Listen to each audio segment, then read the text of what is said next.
सावन में भूखे सोमारी सोनमा बाबा से हमरे मांग है। भोरे भोरे जलवा सोना शिवलवा जाके ढारो है।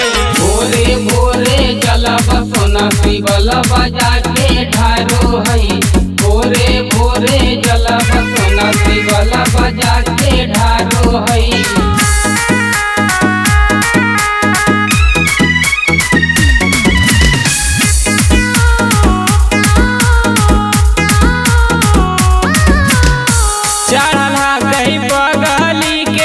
प्यार वाला निशा हाथ जोड़ी मांग गई भोला जी से इच्छा।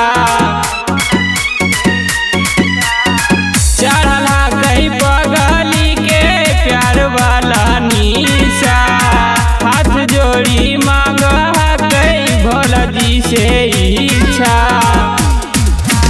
दूध धारी धारी बगली बाबा के पूजा करो है।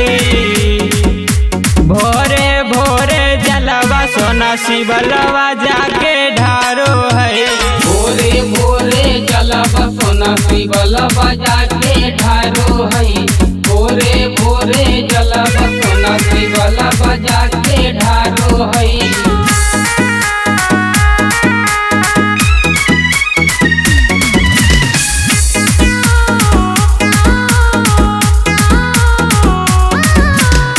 धतूरा बेलपतरा पगली भोला पर चढ़ाबो है। हाथ जोड़ी कह पगला नहीं निहारो है। धतूरा बेलपतरा पगली भोला पर चढ़ाबो है। हाथ जोड़ी कह पगला नहीं निहारो है। बाबा विशाल भोला से पगली मांग है।